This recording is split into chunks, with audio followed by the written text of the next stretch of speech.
One night I was driving home alone from a movie when suddenly I was stunned by a massive impact. I was in a horrific, high-speed crash, trapped inside my car, consumed in fire, and nearly burned to death.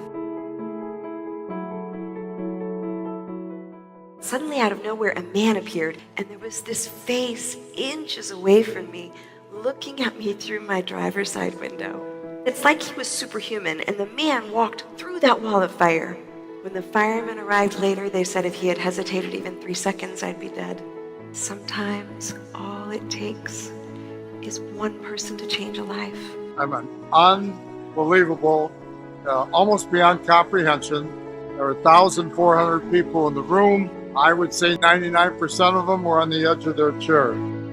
My entire reality wasn't about how am I going to get through the next day or how am I going to get through the next hour. I was literally saying, how am I going to get through the next second? So one day I asked myself, well, what if I could be happy anyway? One thing that I've noticed is that most people believe that resilience is just about grit and determination, but that is how you burn out.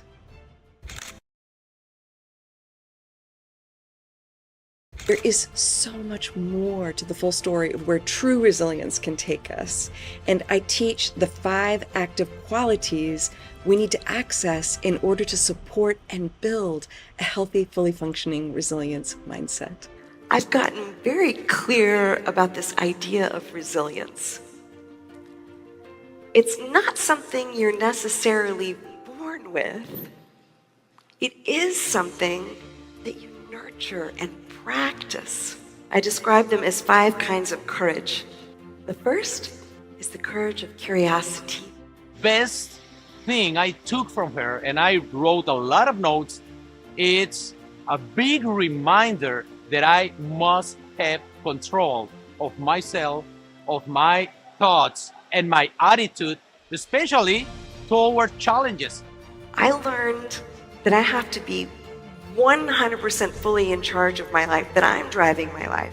Being gentle and loving by itself was not enough to save me when I felt like life knocked me down again and again. And I found out you can be tender-hearted and fierce. When we can learn how to stop resisting our challenges and instead learn to embrace them, something is born in us. We are all so much stronger than we have any idea. I'd like you to think about the word defiance. Not in the way you may be used to using the word defiant, like a rebellious child or teenager. Think of it in a new way. Being defiant on behalf of the light, for your light to keep shining no matter what is happening to you or in the world around you. It's an act of defiance to choose your peace instead of bitterness. It's an act of defiance to not let our anger take over. It's an act of defiance to keep our hearts open in this world we live in.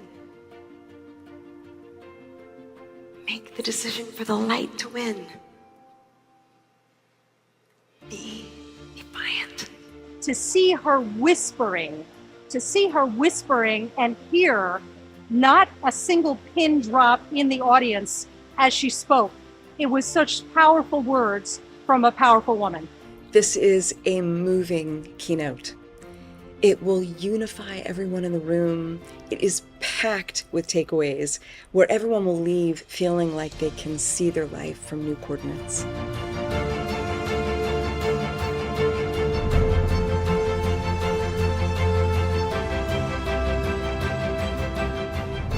Pain exist side by side. Certain pain never totally goes away, but instead of resisting that pain, we can pour our compassion and kindness into it. The line that divides a life of bitterness and a life of sweetness is nearly imperceptible. Sometimes we don't remember that there's a choice. Whatever pain or struggle or injustice you may face in your life, know that you are stronger. Every day, in every breathing moment, seek to find the good. It's always there. Search with ferocity. Have an unbending belief. The power of the human spirit, of your spirit, is incredible. May each of you forever shine like the sun. Thank you.